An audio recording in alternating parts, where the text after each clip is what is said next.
Une fois que votre bébé est venu au monde, vous commencerez progressivement à vous familiariser mutuellement. De même, votre nouveau-né explorera peu à peu le monde qui l'entoure. Bien qu'il soit complètement dépendant de vous, il possède des capacités et des compétences plus grandes que vous ne l'imaginez. Son tempérament. Passer de nombreux moments avec votre bébé est la meilleure façon de vous familiariser avec lui. Cela vous permettra de découvrir son tempérament ainsi que son degré de sensibilité au toucher, au bruit et à l'environnement visuel. Chaque enfant étant unique, il a ses propres préférences concernant la manière d'être porté, nourri, consolé, diverti et apaisé. Au fil du temps, vous apprendrez à connaître les choses qu'il aime ainsi que celles qui le dérangent. Le sommeil. La vie de votre nouveau-né est principalement rythmée par le sommeil, l'alimentation et les pleurs. Certains bébés se réveillent principalement pour se nourrir, tandis que d'autres passent plus de temps éveillés dès leur naissance. En général, de nombreux nouveau-nés dorment environ 18 heures sur 24, répartis en périodes de 2 à 4 heures, bien que ce chiffre puisse être d'environ 2 heures s'ils sont allaités. Ce n'est qu'aux alentours de 8 à 10 semaines que votre bébé commencera à distinguer le jour de la nuit.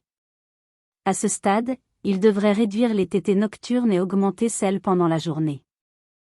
Les boire.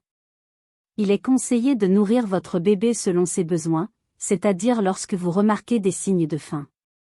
Il est préférable de ne pas restreindre le nombre de tétées ni leur durée. En général, les nouveau-nés ont besoin de boire plus de 8 fois en l'espace de 24 heures. Les pleurs. Le pleur est le seul moyen dont votre bébé dispose pour exprimer la faim, la douleur, l'inconfort, la fatigue, l'ennui, et autres besoins. Les 3 premiers mois de vie sont généralement ceux où les bébés pleurent le plus et où leurs pleurs sont les plus intenses. Il est important de savoir que votre bébé ne pleure jamais dans le but de vous manipuler.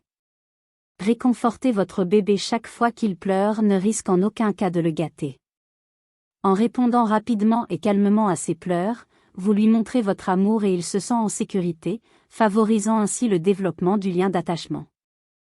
L'encourager à découvrir le monde. Pour encourager votre bébé à explorer le monde qui l'entoure, veillez à lui fournir des objets qui respectent les normes de sécurité et qui suscitent son intérêt visuel, tels que des mobiles et des images. Vous pouvez également lui faire écouter de la musique, lui faire entendre le son d'un hochet et lui permettre de toucher des tissus doux ou des jouets moelleux. De plus, apprenez-lui à tenir un anneau de dentition, un hochet ou une tasse pour développer sa motricité. Les soins à lui apporter. Lorsque vous prenez votre bébé dans vos bras, il est important de faire preuve de précaution car il ne peut pas encore soutenir sa tête par lui-même. Veillez toujours à soutenir sa tête et son cou. De plus, le cordon ombilical de votre bébé nécessite également votre attention. Bien que les soins à prodiguer à votre nouveau-né puissent sembler nombreux et stressants, vous les maîtriserez rapidement.